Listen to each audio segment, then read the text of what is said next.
Bonjour à tous. Bonsoir Baki, bravo, félicitations. Sangor Samchodinov, notre nouveau champion. Bravo Baki, on fait l'applaudissement.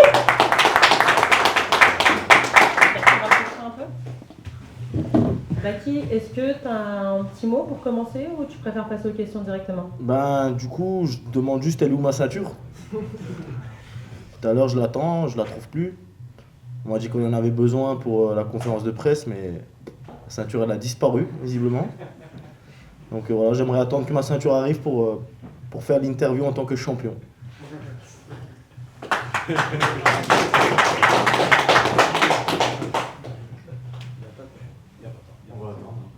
Patientons. Qui va dire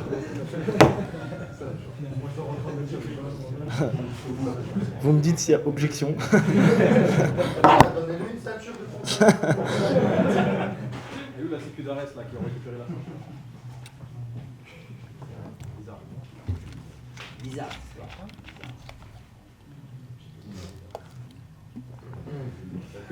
Mais quoi, on est en direct là? C'est inédit.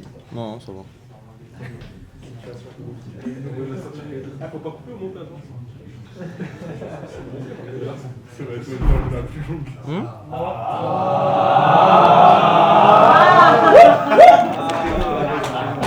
Merci Franck. C'est grâce à Franck. Bravo Franck.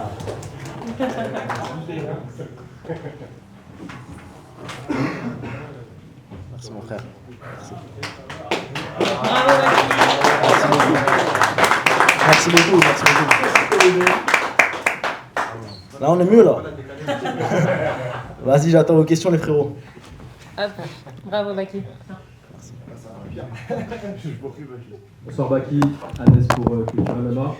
Félicitations, c'est vrai que ça passe mieux avec la ceinture sur le pupitre. Félicitations pour ta performance. Merci beaucoup. Tu l'as eu ce fameux finish que tu attendais toi-même, j'imagine, ce retour dans la cage aussi. Tu as pu grind aussi quelques petites minutes dans la cage pour avoir un peu de temps de cage avec ce retour-là. Parlons tout simplement déjà avant ce fight, de l'évolution physique. Qu'est-ce qui s'est passé en un an? On sait que tu as beaucoup travaillé un petit peu tous les aspects de ton jeu pour justement revenir en méchant et chercher ce genre de finish. Raconte-nous un peu le before, tu vois, l'avant-fight. Bah voilà, ça faisait un bon moment que j'ai pas combattu, ça faisait 1 an et 2 mois très précisément. Donc forcément sur un retour, ça fait plaisir de passer un peu de temps dans la cage, tu vois. Bon, sur 5 rounds, j'en ai passé 2, mais 2 c'est quand même bien, tu vois, ça représente quasiment 10 minutes de combat. J'ai pris de bonnes sensations, j'ai pu avoir un peu de temps debout, en lutte, en grappling, je suis content. C'est des sensations qui m'avaient manqué. Et voilà, l'adversaire il était bien classé, avec un bon record. J'ai senti qu'il avait du physique, il boxait bien. Il y a eu des moments où on a eu des échanges sur des coups, j'ai senti qu'il frappait bien. Donc il a éteint des mecs et tout, donc franchement c'était un beau combat, je suis content. Je suis obligé de te poser la question, c'était ton dernier combat à l'ARES, en tout cas sur contrat, on sait qu'il y avait eu ce genre de petits soucis. Aujourd'hui, j'imagine qu'un retour au PFL serait sûrement d'actu, ou peut-être que le contrat était caduc et qu'un passage direct à l'UFC s'envisagerait. Parlons un petit peu de la suite, est-ce qu'une revanche face à Cédric t'intéresserait, ce genre de choses? Alors tu sais quand j'avais dit que voilà, je recombattrais plus ici, etc., j'ai manqué à ma parole. Moi je suis un homme de parole, tu vois, et j'aime pas dire des choses que je peux pas respecter dans la foulée. Tu vois, j'ai pas envie de parler dans le futur, je ne sais pas ce qui va se passer. Possible que je vais défendre cette ceinture, possible que je vais combattre au PFL, possible que j'irai à l'UFC, on sait pas. Tout ce que je sais, c'est qu'on va avancer. Tout ce que je sais, c'est que maintenant la période d'inactivité est terminée et maintenant on retourne au travail. Je vais essayer d'enchaîner des combats, je suis content, donc voilà. Salut Baki, c'est Turcoprem Matal. Je sais que tu as mis un gros focus sur la boxe anglaise durant la prépa, durant ton année d'inactivité. Après, bon, toi, tu l'as toujours dit, tu es un combattant complet. Aujourd'hui, tu as pu montrer un peu de striking. J'ai vu des coups au foie. J'ai eu mal à la place du Brésilien. Franchement, c'était lourd. Tu as pu montrer un peu de striking, un peu de lutte, un peu de grappling. Est-ce que toi, globalement, tu es content de ta performance ou est-ce que tu évolues vraiment éteindre, comme tu avais dit dans cette interview? Alors, globalement, je suis content de ma performance parce que, comme tu as dit, j'ai pu montrer plusieurs aspects du MMA et c'est comme moi je suis un combattant complet, c'est toujours bien parce que c'est ce qui me définit. Après, c'est vrai que j'avais fait un gros focus sur le striking, mais tu vois, sur un retour comme ça après 1 an, moi j'aime bien aussi attraper un peu la personne, la sentir dans mes bras, tu vois. Et c'était important pour moi de faire tomber à personne. En plus, ce qui est bien, c'est qu'il avait un bon JJB. J'ai senti des menaces sur les clés de jambes plusieurs fois. j'ai bien réagi, etc. Et ça, c'est des informations qui, moi, me permettent de me dire que je suis prêt pour ce genre d'adversaire, etc., etc. En striking, tu sais, quand tu affrontes un mec du Muay Thai qui envoie des genoux, etc., c'est compliqué en fait de mettre en place une anglaise très basse. Parce que c'est dangereux en fait, tu vois. Donc en vrai, je suis resté assez léger sur mon anglaise. J'ai mis plus mon anglaise en place quand la personne était fatiguée et qu'elle était sous pression. C'est d'ailleurs là qu'il y a eu les coups au foie. Et d'ailleurs, je l'ai touché sur le coup au foie et c'est ce qui m'a emmené au finish sur le ground and pound dans la foulée. Mais ouais, je suis globalement content, mais j'ai toujours pas montré mon anglaise, non. Baki, félicitations pour ta victoire. Antoine Merci. Ronté pour l'équipe. Est-ce que tu peux nous décrire tes sentiments, les sentiments que tu ressens? Est-ce que c'est une consécration, cette ceinture? À quel point c'est un accomplissement pour toi? Bien sûr, c'est une consécration parce que c'est ma première ceinture. En tant que combattant, c'est ma première ceinture. C'est aussi la ceinture dans l'organisation dans laquelle j'ai fait mes premiers gros combats. J'ai affronté de très solides adversaires dans cette organisation. J'ai affronté des mecs qui étaient invaincus. J'ai affronté des vétérans UFC. Cette ceinture, elle devait déjà être prévue plusieurs fois. Une fois, il y a eu un problème avec Escudero. Une fois, j'avais raté moi-même ma pesée. C'est une ceinture en fait qui avait une importance particulière pour moi et c'était très symbolique pour moi de la récupérer. Je suis content de l'avoir aujourd'hui. Bonsoir Baki, Andrea pour Boxmag. Déjà, félicitations pour ta victoire, Merci. pour domination. Je voulais te demander, l'année dernière, tu étais parti au Canada pour t'entraîner. Je voulais te demander si tu avais une idée d'un autre endroit où tu voulais t'entraîner, peut-être en Amérique. Et voilà. Alors moi, je vais pas te mentir, avec mon équipe, avec qui je m'entraîne actuellement quand je suis sur Paris, avec Nicolas Hoth, etc. On est vraiment très très bien. Ce qui est bien, c'est qu'on peut faire venir directement les personnes dont on a besoin. Après, c'est possible que j'irai à l'étranger pour faire du sparring, etc. Typiquement pour ça. Mais pour m'entraîner, franchement, je manque de rien ici. Donc je suis très très content. Donc voilà. Et je voulais juste te demander, excuse-moi, à quel point l'arrivée de Nicolas Hoth, elle a fait un changement pour toi dans ton combat? Bah, c'est quelque chose qui est bien parce que Nicolas Hoth et moi, on se connaît depuis longtemps. On a une approche très similaire du combat. On est très scientifique dans notre approche. Donc ça match vraiment très très bien et je suis très content de travailler avec lui. Quand je reviens à Strasbourg, j'ai aussi Eddie Carda. Là, c'est la famille, on ne présente même plus. Et lui, il est toujours avec moi aussi dans mon coin. Et c'est celui qui m'apporte ce truc qui est au fond de moi, tu vois. Parce qu'il me connaît en fait depuis que je suis un débutant.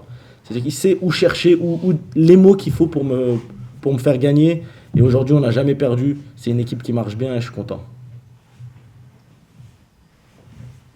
Pierre, pour l'ancienne félicitations Baki, tu m'as volé la question parce que justement on a vu des noms très médiatisés dans ton coin aussi, mais venant de l'Est aussi, je voulais justement parler d'Eddie et de ce club. Est-ce que ça t'a apporté, si tu as encore un peu plus de mots justement pour les gens de chez nous qui peuvent regarder cette interview, ce serait cool aussi, c'est ça dont je voulais te parler. Non, franchement, c'est bien parce que là, notre équipe dans l'Est, elle commence à bien monter.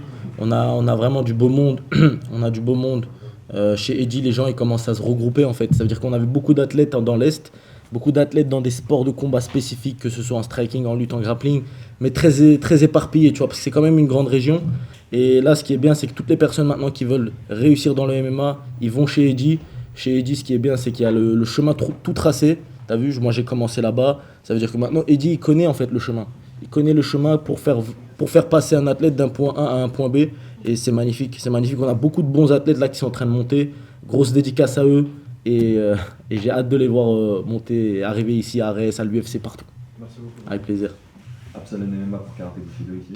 Tu as récemment rejoint le First Round Management, un management qui a eu beaucoup de gros noms. Est-ce que tu peux nous parler de ce qu'ils peuvent t'apporter et des projets qu'ils ont pour ton avenir proche ou futur? Ce qui est bien avec First Round Management, c'est que comme tu dis, ils ont des gros noms. Ils ont aussi ce truc d'avoir du poids en fait sur la balance quand ils vont venir négocier. Et c'est très très bien pour moi de travailler avec eux. Surtout que c'est des gens qui sont très honnêtes et j'aime beaucoup parce que voilà, tu vois, en plus ils parlent un peu dans la même langue que chez nous, tu sais, ils savent parler en russe. C'est-à-dire que même pour parler avec mon père, etc., parce que mon père c'est celui qui gère tout, c'est beaucoup plus simple et je suis content de travailler avec eux, ils font du bon boulot et voilà quoi. Tu es un combattant qu'on reconnaît comme très très discipliné, particulièrement discipliné, mais en même temps on voit pas mal jouer aux jeux vidéo, voyager, te détendre. Est-ce que tu peux nous parler de cette balance que tu fais entre la détente et ce travail qui te permet de quand même performer au plus haut niveau? Ouais, bah c'est un truc qui est important. Tu vois, toute personne qui va venir se focaliser sur quelque chose dans sa vie, il a besoin d'avoir ce truc qui lui permet de s'évader un petit peu. Et moi aujourd'hui c'est un peu comme ça que je le fais. Peut-être ça peut changer avec le temps, tu sais. Je grandis, j'ai que 23 ans. Mais aujourd'hui voilà, j'aime bien me poser, jouer aux jeux vidéo. Je suis aussi un fan d'astronomie. Je suis concentré aussi sur ma religion, tu vois. Je suis pas quelqu'un qui cherche les louanges et les gloires, elles appartiennent au Créateur. Et tout ça, c'est des choses qui me permettent de garder les pieds sur terre et de rester très, très focus sur ma discipline sportive. Merci à toi. Avec plaisir. Merci beaucoup. Bonjour Baki, félicitations. Yanis pour Yabaga. On a vu que Shimaev va bientôt combattre.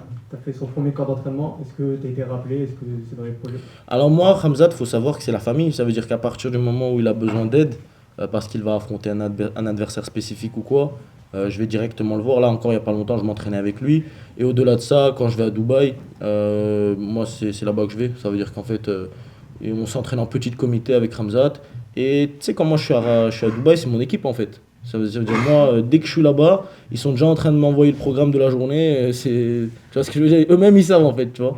Et ouais, c'est la famille. S'il a besoin d'aide, moi je suis là. Et lui-même, je sais que si j'ai besoin de son aide, il sera là. C'est vraiment la famille, Khamzat. Merci. Dernière question pour toi, Baki. Bonsoir Baki. Bonsoir, mon frérot. Sport Content. Comment tu vas? Ça va super et toi? Très bien, merci beaucoup. Bon Baki, ce soir c'était ton grand retour. Ce soir c'est également un record pour la RES. Sold out, 7000 places vendues. Coïncidence, je ne crois pas. Qu'est-ce que ça te fait de voir que tu attires autant les foules, même après plus d'1 an sans combattre? Ça fait plaisir, ça fait franchement plaisir parce que, tu vois, 1 an sans combattre, je l'ai d'ailleurs dit à la fin de mon combat, je m'excusais pour ça. J'ai eu des petits problèmes personnels, que ce soit contractuels ou quoi, qui ont fait retarder le truc. Je me suis entraîné dur pendant cette période, j'ai pu revenir et gagner la ceinture, je suis content.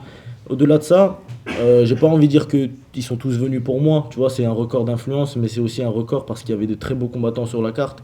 Moustapha Diakhaté, il a fait une exceptionnelle performance, je suis content pour lui, je me suis entraîné en plus avec lui.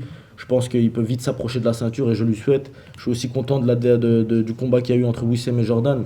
Très très très belle opposition. Et en plus le match il était archi serré. Et franchement ouais, c'était une très très belle carte. J'ai pas envie de dire que tout le monde est venu pour moi. Mais je sais qu'une bonne partie est venue pour moi et je vous remercie totalement les gars. Merci beaucoup. Le train Baki est reparti. Il est reparti. Montez dedans. Baki, bravo encore une fois. Merci beaucoup. Merci beaucoup.